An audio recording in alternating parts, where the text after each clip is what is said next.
அண்ணா பல்கலைக்கழகம், அங்கே மாணவிக்கு பாலியல் கொடுமை. இன்று வரை அந்த யார் அந்த சார் கண்டுபிடிக்க முடியவில்லை. இந்த அரசாங்கத்தால் திட்டமிட்டு அவர்கள் பொய்யான ஒரு தோற்றத்தை ஏற்படுத்தி அதை மூடி மறைத்து விட்டார்கள். மீண்டும் அண்ணா திமுக ஆட்சி உங்களுடைய ஆதரவால் மலரும். இதில் யாரெல்லாம் ஈடுபட்டார்களோ அவர் மீது உரிய நடவடிக்கை எடுக்கப்படும்.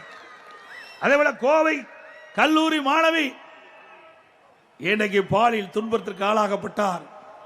அதோடு திருவண்ணாமலையில் இன்றைக்கு லாரியில 2 பெண்கள் சென்று கொண்டிருந்த பொழுது வழியிலே காவல்துறை சேர்ந்தவர்கள் அவர்களை அந்த 2 பெண்மணியும் இறக்கி 2 இருசக்கர வாகனத்தில் அழைத்து சென்று அவருடைய தாயின் கண்ணெதிரே அவருடைய மகளை பாலியல் சீண்டலுக்கு உட்படுத்தியிருக்கிறார்.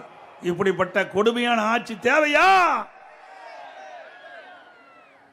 அதே போல சென்னை விருகம்பாக்கம் பெண் காவலருக்கு திருமதி கனிமொழி எம்பி அவர்கள் பொதுக்கூட்டத்திலே பாதுகாப்புக்கு சென்ற அந்த காலகட்டத்திலே சிலர் அவருக்கு பாலியல் சீண்டல் ஏற்படுத்தினார்.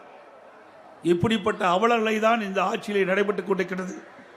அதோடு அண்ணா நகர் சிறுமி பாலியல் கொடுமை, அந்த பாலியல் கொடுமையின் மூலமாக இந்த அரசு சரியான நடவடிக்கை எடுக்காத காரணத்தினாலே இன்றைக்கு உயர்நீதிமன்றம் சிபிஐ விசாரிக்க வேண்டும் என்று தீர்ப்பளித்த பிறகு அதை எதிர்த்து உச்ச நீதிமன்றம் போன அரசுதான் விடியா திமுக அரசு. உங்களுக்கு யார் விசாரித்தால் என்ன? பாதிக்கப்பட்டவர்களுக்கு நியாயம் கிடைக்க வேண்டும். அதுதான் ஒரு நியாயமான அரசாங்கம் செய்ய வேண்டிய கடமை.